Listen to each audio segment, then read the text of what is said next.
Dan hati kita untuk beberapa menit ke depan kita akan sama-sama belajar dari firman Tuhan pada malam permintaan doa ini.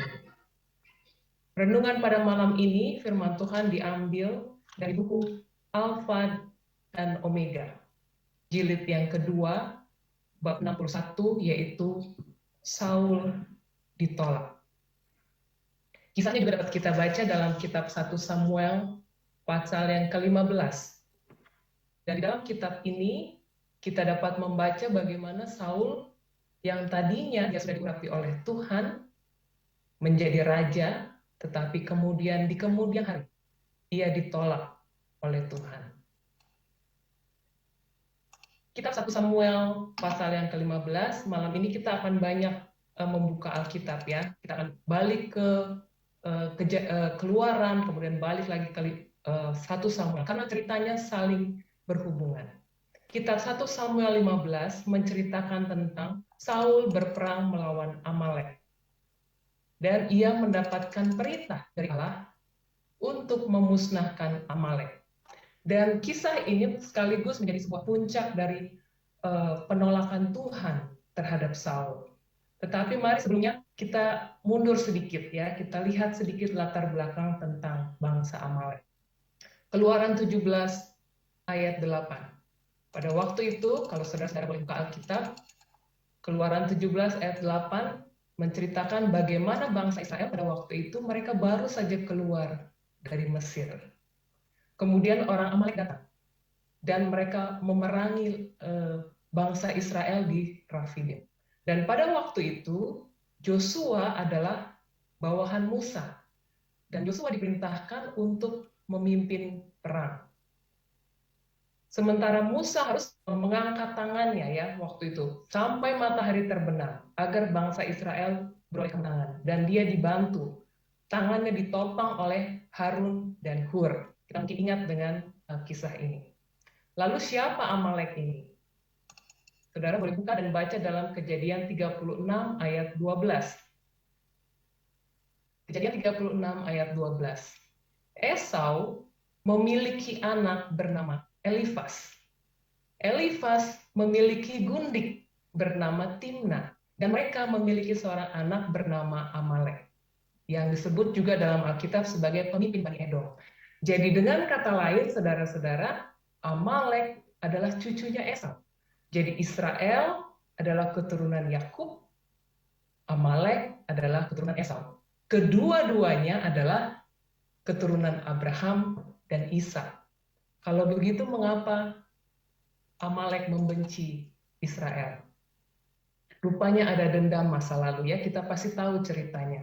Dan mungkin secara turun-temurun cerita yang mereka dengar dari orang tua mereka, bagaimana nenek moyangnya bangsa Israel, yaitu Yakub, membohongi Ishak, kemudian bagaimana akhirnya berkat yang seharusnya diterima oleh nenek moyang Amalek, yaitu Esau, dalam tanda kutip akhirnya diambil.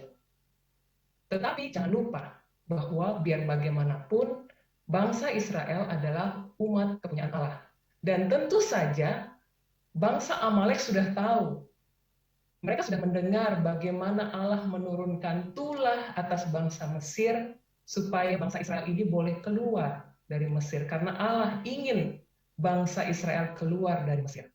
Dan mereka tahu tentunya bahwa bangsa Israel ini adalah kepunyaan Allah. Tetapi mereka masih berani menyerang bangsa Israel pada saat itu. Keluaran 17 ayat 14. Setelah peperangan Amalek dan Israel, Tuhan berfirman kepada Musa, tuliskanlah semuanya ini dalam sebuah kitab sebagai tanda peringatan, dan ingatkanlah ke telinga Yosua bahwa aku akan menghapuskan sama sekali ingatan kepada Amalek dari kolong langit. Kemudian Tuhan ulangi lagi firman-Nya. Kalau tadi dalam Keluaran 17, Tuhan ulangi lagi dalam Ulangan 25 ayat 17 sampai 19. Nanti saudara boleh baca dengan ada penekanan. Selain jangan lupa, selain Tuhan katakan bahwa aku akan menghapuskan bangsa Amalek ini dari kolong langit, Tuhan tekankan jangan lupa. Jangan lupa apa yang Amalek pernah lakukan kepada bangsa Israel. Tapi kenapa ya Allah begitu ingin menghukum Amalek sedemikian rupa? Ingin memusnahkan bangsa Amalek dari kaum langit. Penjelasan buku Roh Nubuat, bangsa Amalek ini, kalau tadi kita sudah tahu latar belakangnya, bangsa Amalek ini adalah cucu dari Abraham, Ishak, keturunan Esau. Tentu saja mereka dibesarkan dalam keluarga yang mengenal Tuhan. Tetapi rupanya bangsa Amalek ini senang melakukan penyembahan berhala. Dan pada saat itu mereka tahu bahwa bangsa Israel baru saja keluar dari Mesir. Tetapi dengan begitu jahatnya mereka menyerang bangsa Israel dan mereka tidak peduli ya, karena mereka ada dendam yang mereka sudah miliki. Nah, dari saat bangsa Israel baru keluar dari Mesir sampai ke zaman Saul ada sekitar 400 tahun sejak firman Tuhan disampaikan kepada Musa bahwa Amalek akan dimusnahkan, akan dihapuskan, dan tetap tidak ada pertobatan dari bangsa Amalek. Maka benarlah firman Tuhan dalam Keluaran 34 ayat 6 dan 7 bahwa Allah itu adalah penyayang. Ia pengasih, ia panjang sabar. Bayangkan saudara-saudara 400 tahun. Hukuman itu tertunda kepada bangsa Amalek, tetapi tidak ada pertobatan sama sekali. Jadi walaupun Allah panjang sabar, namun Allah tidak akan membebaskan orang yang bersalah dari hukuman. Tetapi sementara Allah harus menjatuhkan hukuman, Allah juga ingat kepada orang-orang yang harus mendapatkan kasih karunia, mendapatkan rahmat darinya. Bangsa Amalek memang harus dibinasakan, tetapi di tengah-tengah bangsa Amalek itu ada suku Keni atau orang Keni. Nah, orang Keni ini, mereka bukan sama sekali mereka tidak menyembah berhala ya, karena mereka tinggal bersama dengan bangsa Amalek, tentu saja mereka juga ada yang menyembah berhala.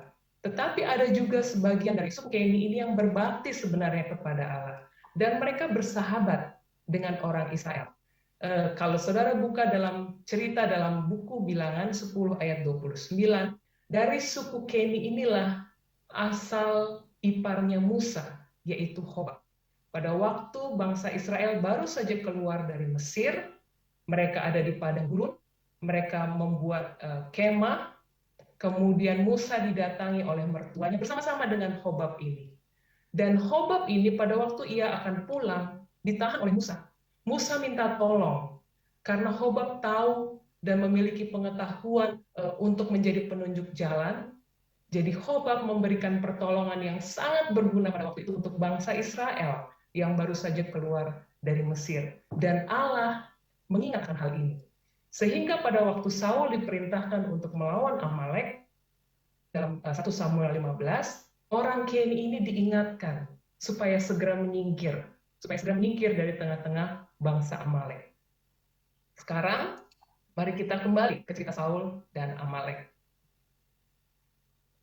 Saul sebagai raja pertama Israel mendapatkan sebuah kehormatan untuk melaksanakan perintah Tuhan yang sebenarnya sudah dipesan-pesankan oleh Tuhan sejak bangsa Israel ini baru keluar dari Mesir.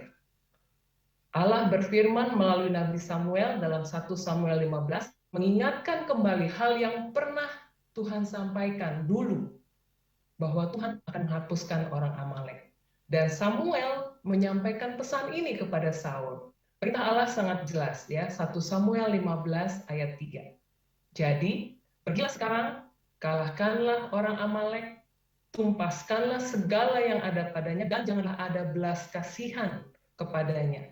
Bunuhlah semuanya, laki-laki maupun perempuan, kanak-kanak maupun anak-anak yang menyusu, lembu maupun domba, unta maupun keledai. Dengan kata lain, Allah tidak ingin ada yang tersisa dari orang Amalek, baik itu manusianya, baik itu hewannya. Tetapi apa yang dilakukan oleh Saul? Mari kita lihat. Yang pertama, ya, Saul memang pergi berperang melawan Amalek. Ia mengalahkan Amalek, tetapi ia tidak menuruti firman Tuhan secara utuh. Saul membiarkan Raja Amalek yaitu agak hidup. Padahal tadi Tuhan sudah pesankan, bunuh semuanya, ya.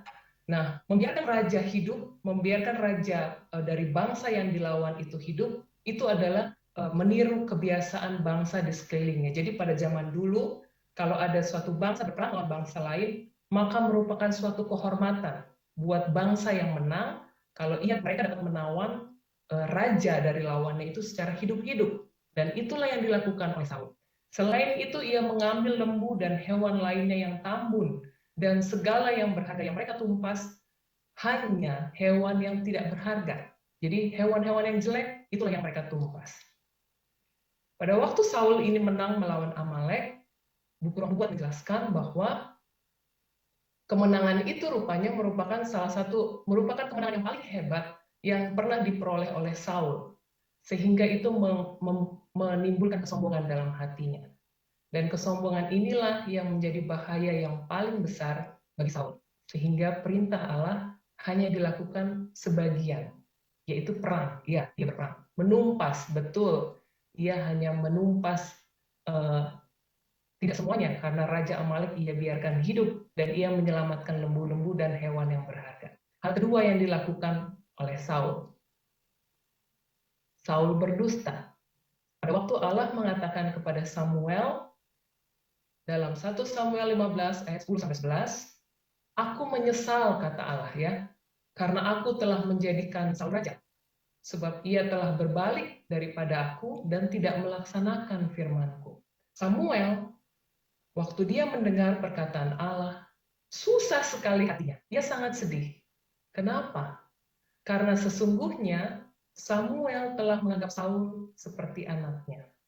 Itulah sebabnya kalau kita baca dalam 1 Samuel 15, pada malam itu, pada waktu Allah berfirman kepada Samuel, Samuel menangis pada malam itu dan sangat susah, semalam-malaman ia sambil berdoa sepanjang malam.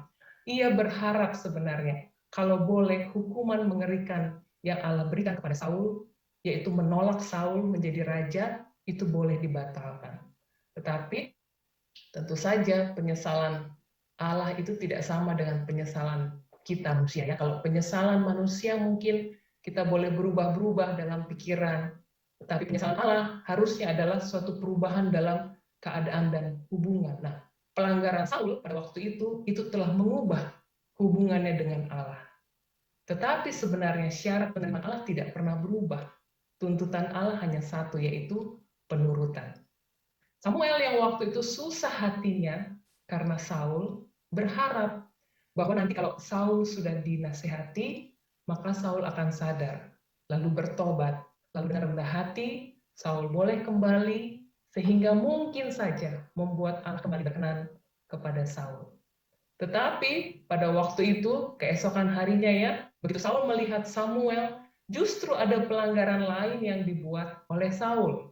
Dengan berdusta, Saul berseru dalam 1 Samuel 15 ayat 13, pada waktu dia melihat Samuel, diberkatilah kiranya engkau oleh Tuhan.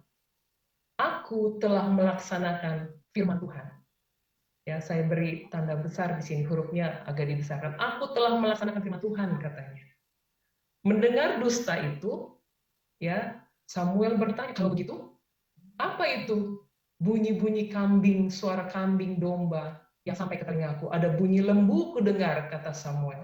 Dan Saul menjawab. Yang kemudian hal ini menuntun Saul untuk melakukan hal yang ketiga yang ia lakukan, yaitu berdalih. Ia katakan, semuanya itu dibawa daripada orang Amalek, sebab rakyat, katanya, rakyat menyelamatkan kambing domba dan lembu-lembu yang terbaik dengan maksud untuk mempersembahkan korban kepada Tuhan Allahmu. Tapi selebihnya yang lain sudah kami tumpas, kata Saul, ya. Jadi orang banyak itu sebenarnya menuruti perintah Saul. Tetapi untuk melindungi dirinya sendiri, Saul rela menuduh orang banyak itu atas dosa yang sudah ia lakukan. Samuel sebenarnya saat itu tadi kita sudah sebutkan, ya, bahwa Samuel sebenarnya pada saat itu hancur hatinya. Ia sedih pada waktu ia menerima pesan bahwa Allah sudah tidak berkenan lagi kepada Saul. Tetapi kemudian ditambah lagi dengan dusta yang diucapkan oleh Saul langsung kepada Samuel. Pada saat Saul ditegur oleh Samuel tentang lembu, kambing domba yang ia ambil dari Amalek, padahal Allah memerintahkan untuk dibinasakan, ia menambah lagi dengan dalih yang lain. Ia katakan hewan-hewan ini untuk dipersembahkan bagi Tuhan. Roh nubuat mengatakan bahwa mereka sebenarnya bermaksud menggunakan semua hewan itu sebagai pengganti agar ternak mereka bisa disimpan. Karena kita tahu ya, pada zaman dulu kalau ada persembahan atau apapun itu selalu ada korban dari hewan-hewan. Dan sebenarnya mereka ingin menyimpan itu, jadi sebagai gantinya mereka gunakanlah hewan-hewan yang mereka sudah rampas dari bangsa Amalek. Saul juga mengatakan bahwa rakyat yang membuat ia terpaksa untuk melakukan hal tersebut. Padahal Saul sebenarnya yang memberikan perintah tersebut. Dan teguran yang tegas diberikan oleh Samuel dalam 1 Samuel 15 ayat 22 sampai 23. Apakah Tuhan berkenan kepada korban bakaran dan korban sembelihan, sama seperti kepada mendengarkan suara Tuhan? Sesungguhnya mendengarkan lebih baik daripada korban sembelihan, memperhatikan lebih baik daripada lemak domba-domba jantan. Sebab pendurhakaan adalah sama seperti dosa bertenung, dan kedegilan adalah sama seperti menyembah berhala dan terakhir. Dan karena engkau, kata Samuel, telah menolak firman Tuhan, maka Allah telah menolak engkau sebagai raja. Jawaban Saul pada waktu dia mendengar teguran yang tegas atau hukuman yang sudah disampaikan oleh Allah kepada Samuel ini, dia menjawab, aku telah berdosa. Dia mengakui, ya, aku telah berdosa sebab telah kulangkahi titah Tuhan dan perkataanmu. Tetapi katanya, aku takut kepada rakyat. Karena itulah aku mengabulkan permintaan mereka. Kalau kita ingat kalimat ini, sepertinya mengingatkan kita kembali, ya. Dulu pada waktu Harun membuat patung anak emas untuk bangsa Israel, dia juga membuat dalih yang sama, ya. Bangsa ini yang sudah memaksa saya untuk membuat patung anak lembu emas. Dan hal itu kemudian dikatakan atau diulangi oleh Saul, ya, dia menyalahkan rakyatnya. Hal keempat yang dilakukan Saul, ia memang mengakui kesalahannya, tetapi tetap dengan mempersalahkan orang lain. Ia takut dengan hukuman yang diucapkan oleh Nabi Samuel. Jadi ia mengakui, tetapi ia tetap bersikeras bahwa itu karena orang banyak itu, karena rakyat itu yang memaksa saya. Ya. Dan sebenarnya Roh Nubuat mengatakan bahwa Saul bukan bersedih karena dosa yang sudah ia lakukan, tetapi ia lebih takut terhadap hukumannya, yaitu tidak lagi menjadi raja di Israel. Itulah sebabnya ia memohon kepada Samuel di ayat yang ke-25, ia mengatakan kepada Samuel, maka sekarang ampunilah kiranya dosaku, kembalilah bersama-sama dengan aku, maka aku akan sujud menyembah kepada Tuhan. Andai kata Saul pada waktu itu menunjukkan pertobatan yang sejati, ia benar-benar mau mengakui kesalahannya dan menyesal, maka atas kesalahan yang sudah ia lakukan di hadapan umum, ya, karena terang-terangan ia di hadapan umum, ia mengambil raja Agag, kemudian mengambil hewan-hewan lembu dan segala macamnya, maka kalau ia benar-benar bertobat, Roh Nubuat mengatakan bahwa maka ia juga seharusnya mengakuinya di hadapan umum atas dosanya itu. Jadi kesalahan yang sudah dilakukan di hadapan umum harus diakui di hadapan umum. Tetapi Saul khawatir akan kehormatannya di hadapan bangsa Israel. Oleh karena itu, dia memohon supaya Samuel tetap tinggal bersama-sama dengan dia pada waktu itu untuk melaksanakan suatu upacara keagamaan. Yang tadi, bahwa dia ingin memberikan persembahan kepada Allah. Saul merasa lebih takut terhadap kemarahan Samuel daripada murka Tuhan. Kenapa? Karena dia tahu bahwa Samuel memiliki pengaruh yang sangat besar di tengah-tengah bangsa Israel, lebih daripada dirinya sebagai seorang raja. Kemudian apakah Samuel tinggal pada saat itu? Ya, Roh Nubuat juga mengatakan bahwa Samuel tinggal karena memang Allah memerintahkan. Dan selama upacara keagamaan itu, selama Saul melakukan persembahan kepada Allah, Samuel hanya berdiam diri. Tetapi setelah upacara keagamaan itu selesai, Saul sudah memberikan persembahan, Samuel harus melakukan suatu tindakan yang tegas demi kehormatan Tuhan dan sekaligus juga menegur kesalahan Saul. Itulah sebabnya di hadapan umum maka Samuel memerintahkan agar Agag, raja Amalek itu dibawa. Dan Samuel dengan tangannya sendiri, firman Tuhan mengatakan, ia mencincang Agag di hadapan Tuhan. Dan setelah hal ini diperbuat, barulah Samuel kembali ke rumahnya di Rama dan Saul kembali ke rumahnya di Gibea. Setelah Samuel menegur Saul, hal kelima yang dilakukan oleh Saul adalah ia justru menjauhkan dirinya dari utusan Allah, dari Samuel. Kenapa? Karena ia marah terhadap teguran yang sudah diberikan oleh Samuel. Dan 1 Samuel 15 ayat 35 mengatakan, sampai hari matinya, Samuel tidak lagi melihat Saul. Tetapi Samuel sesungguhnya sangat berduka cita karena Saul. Lalu apa pelajaran yang boleh kita ambil dari cerita Saul dan Amalek ini? Yang pertama, rendah hati dan bisa diajar dalam melakukan tanggung jawab yang diberikan Tuhan. Pada saat Saul diminta menjadi raja, Saul merasa dia tidak sanggup. Sehingga ia mau menerima perintah, ia mau menerima nasihat. Dan firman Tuhan mengatakan bahwa pada waktu itu Tuhan sudah tahu, ya, Tuhan sudah melihat bahwa ada banyak kekurangan besar dalam tabiat Saul. Tetapi Tuhan tetap memberikan Roh Kudus untuk menolong dan menuntun Saul, memberikan kesanggupan supaya Saul boleh menjalankan tanggung jawabnya sebagai raja. Dan ini juga berlaku untuk kita semua. Tuhan akan menyatakan apa kekurangan-kekurangan tabiat kita, tetapi pada waktu kita mencari pertolongannya, maka ia akan memberikan kekuatan kepada kita untuk memperbaiki kesalahan kita. Yang kedua, menerima teguran. Pengakuan akan dosa berarti. Kalau kita menerima teguran. Saul hanya menghormati Allah pada saat awal-awal saja, ya, pada waktu dia baru diangkat menjadi raja. Tapi kemudian ia mengambil kehormatan itu buat dirinya sendiri. Ia percaya diri, sangat percaya diri, sehingga pada waktu ia ditegur oleh Nabi Samuel, dia tidak terima. Seandainya waktu itu Saul menerima teguran dari Samuel dengan rendah hati, mungkin saja kegagalannya pada waktu itu dapat diubahkan oleh Allah menjadi sebuah kemenangan. Tetapi pada waktu dia menolak, maka itulah yang membuat dia terpisah dari Allah. Yang ketiga, penurutan yang sepenuhnya kepada Allah. Dalam peperangannya melawan Amalek, Saul berpikir bahwa ia telah melakukan segala sesuatu yang perlu ia lakukan yang diperintahkan Allah kepadanya. Jadi Saul berpikir bahwa ia benar, tetapi Allah tidak senang dengan penurutan yang separuh-separuh.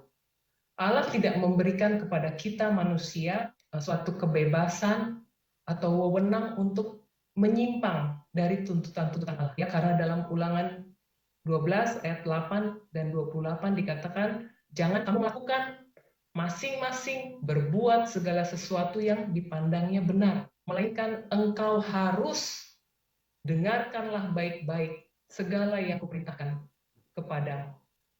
Di dalam mengambil keputusan untuk mengadakan suatu tindakan, jangan kita berpikir, sepertinya kalau saya melakukan ini berbahaya.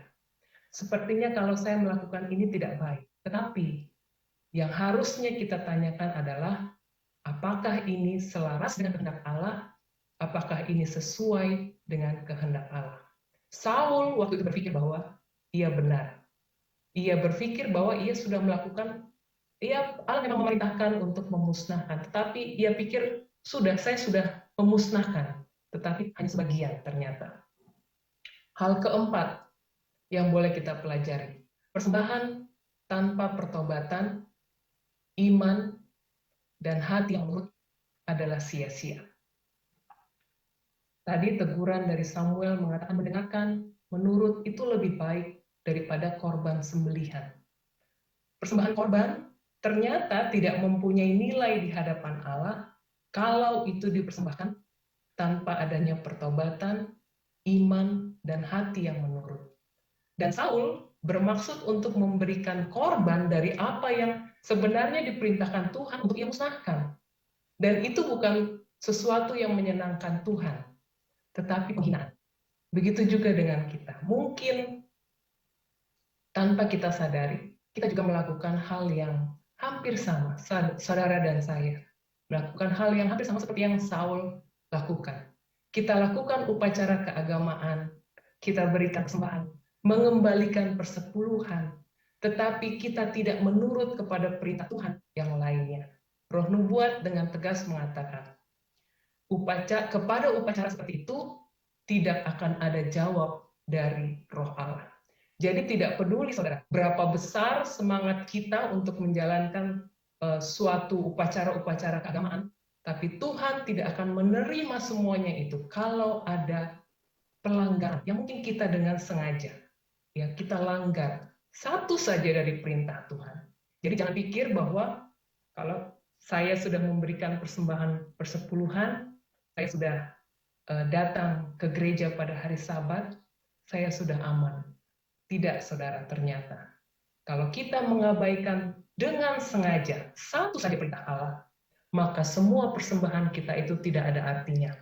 Kita tentu ingat ya, kembali ke kisah yang mungkin kita ingat, yaitu kisah Kain dan Habel. Pada waktu Kain dan Habel diperintahkan Allah untuk memberikan persembahan, Kain juga berpikir demikian. Saya sudah memberikan persembahan yang terbaik yang saya bisa berikan. Dia pikir dia benar. Kain pikir dia benar. Dia memberikan persembahan yang terbaik, tetapi tidak sesuai dengan perintah Tuhan. Saul juga demikian. Dia pikir dia benar. Hal kelima yang boleh kita pelajari. Dengarkanlah teguran dan amaran dari firman Allah. Karena meremehkan teguran dan amaran dari firman Allah atau roh Allah adalah hal yang berbahaya. Melalui siapa? Allah menegur dan memberikan amaran melalui mereka yang diurapi dan dikehendaki oleh Allah. Pada zaman Saul, teguran dan amaran itu datang dari Samuel, karena Samuel adalah nabi Tuhan. Dan Saul meremehkan teguran ini. Kita pun mungkin kadang-kadang melakukan hal yang sama. Kita meremehkan amaran firman Tuhan. Dan dengan melakukan hal tersebut, kita sudah menolak roh anugerah yang Tuhan sebenarnya memberikan kepada kita. Sehingga lama-kelamaan, suara Allah sudah tidak terdengar lagi.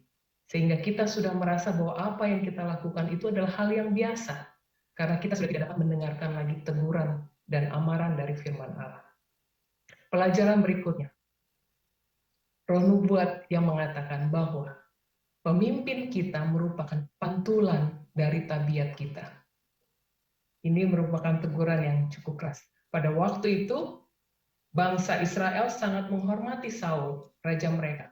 Tetapi mereka lupa bahwa sebenarnya Raja Saul ini hanyalah alat yang digunakan oleh Allah. Bangsa Israel hanya memilih Saul dari parasnya. Kita tahu ceritanya ya. Mereka nggak pusing gitu dengan sifat-sifat dari Saul. Mereka tidak mencari, mereka tidak bertanya kepada Allah, apakah memang Allah menghendaki orang ini, menghendaki Saul untuk menjadi Allah mereka, menjadi raja mereka. Mereka tidak bertanya kepada Allah. Mereka hanya memikirkan apa yang mereka pikir benar. Mereka lihat Saul itu tampan, ya, gagah, berani. Jadi mereka mau Saul untuk menjadi rajanya. Dan oleh sebab itu, oleh sebab kekerasan hati bangsa Israel, Allah akhirnya memberikan kepada mereka seorang raja seperti yang mereka inginkan, yaitu seorang yang tabiatnya merupakan pantulan dari tabiat mereka sendiri. Hati bangsa Israel tidak menurut kepada Allah. Dan raja mereka pun yang mereka pilih juga tidak bisa menurut kepada kehendak Allah. Jadi carilah nasihat Allah untuk mencari sifat-sifat pemimpin yang harusnya dimiliki oleh pemimpin-pemimpin kita. Karena ingat, pemimpin kita adalah pantulan dari tabiat Allah. Namun, dari semua hal yang terjadi kepada Saul, setelah Allah menempatkan Saul sebagai raja atas bangsa Israel, Tuhan tidak pernah membiarkan Saul begitu saja. Selama Saul mau mendengar dan selama Saul mau bergantung kepada Allah, Allah menyertai Saul. Tetapi ketika Saul bertindak tanpa bergantung kepada Tuhan, inilah hal ketujuh yang boleh kita pelajari. Maka Allah akan memanggil orang lain, seorang yang berkenan di hatinya. Seperti yang tertulis dalam 1 Samuel 13 ayat 14. Akhirnya Allah, kalau kita baca cerita selanjutnya, akhirnya Allah memilih Daud. Dan orang yang dipilih oleh Allah ini, Daud, atau mungkin dalam kehidupan kita, ya saudara-saudara, orang yang dipilih Allah mungkin bukanlah orang yang tanpa cacat celah dalam tabiat. Kita tahu cerita mengenai Daud. Tetapi yang Allah pilih adalah orang yang mau bergantung kepada Allah dan mau dituntun oleh Roh Kudus. Pada saat berbuat dosa, ia mau menerima teguran dan ia mau bertobat, melakukan perbaikan. Inilah firman Tuhan yang boleh saya sampaikan. 7 pelajaran penting ini kiranya boleh menjadi berkat buat saudara dan saya. Mari kita boleh menurut sepenuhnya kepada firman Tuhan. Mari kita mau mendengarkan teguran sehingga Allah boleh berkenan kepada masing-masing kita.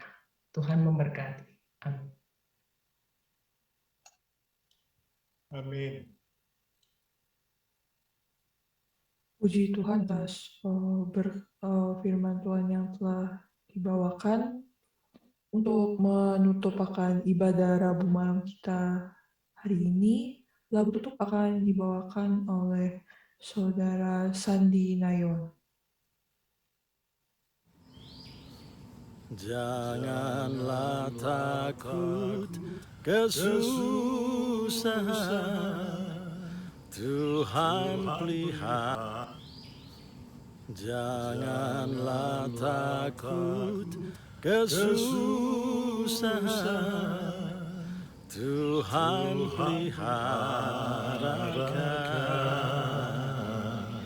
Pada Tuhan ada lindungan, Tuhan peliharakan.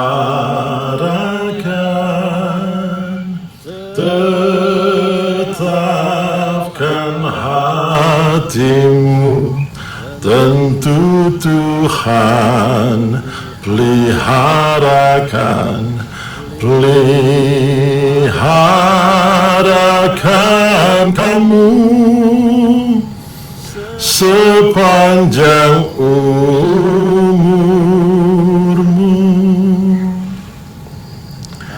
Kalau dibuang ibu bapamu, Tuhan peliharakan.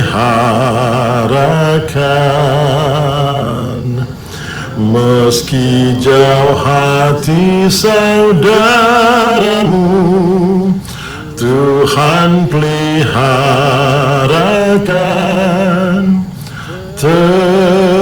Tetapkan hatimu, tentu Tuhan peliharakan. Peliharakan kamu sepanjang umurmu. Dalam segala pencobaan, Tuhan peliharakan. Olehnya setan dialahkan, Tuhan peliharakan. Tetapkan hatimu, tentu Tuhan peliharakan. Peliharakan kamu sepanjang umurmu.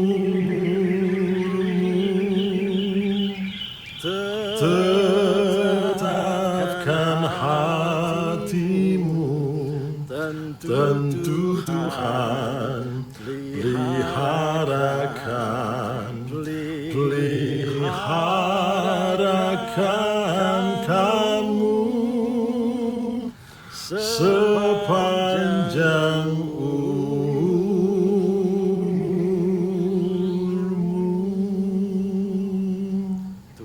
Tuhan berkati. Doa tutup akan dibawakan oleh Sister Eva Tambunan.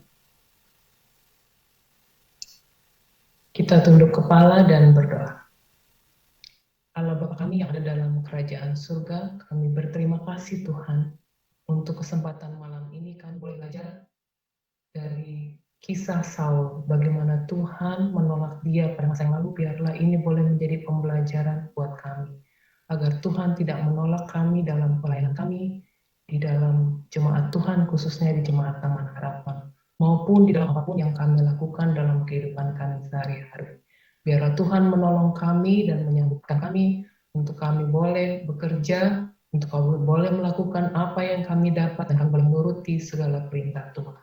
Berkati kami sepanjang sisa malam ini, biarlah perlindungan Tuhan tetap menjadi bagian kami semua. Kami mau serahkan hidup kami ke dalam Tuhan Yesus yang sudah menjadi Juru Selamat dan juga penebus kami. Amin. Amin.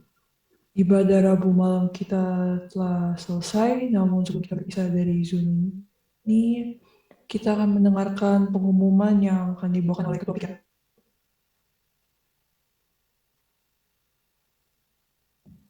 Oke, selamat malam, shalom, salam sejahtera bagi kita semua. Pertama-tama saya ucapkan banyak terima kasih kepada Crystal yang telah memimpin acara pada malam ini, Ketua Beni untuk doa syafaat, dan tadi keluarga Nayuan, Om Hans yang terwakili oleh Sandi Nayuan. Mohon maaf karena memang ada kesalahan tadi, seharusnya di acara lagu pujian sebelum khotbah. Tapi karena pada saat mau download videonya sangat besar, dia punya jadi agak telat, jadi ditaruh di penutupan lagu.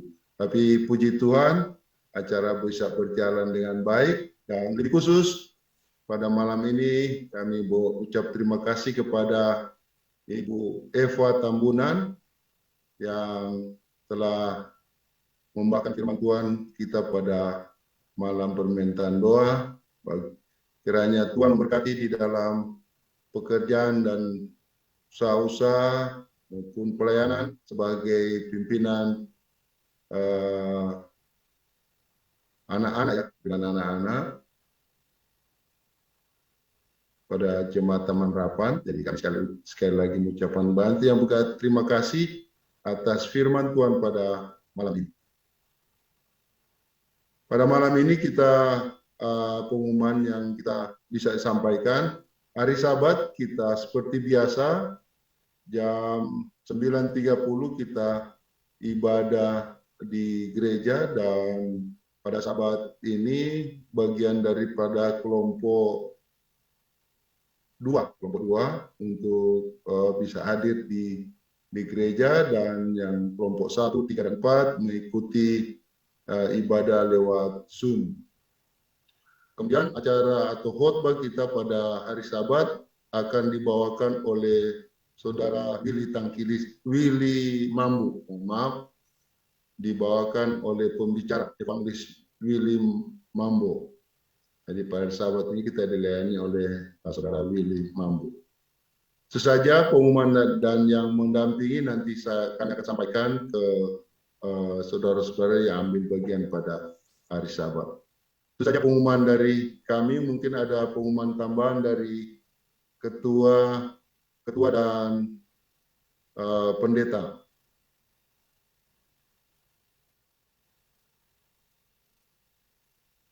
Kalau sudah tidak ada, saya ucapkan banyak terima kasih. Selamat malam.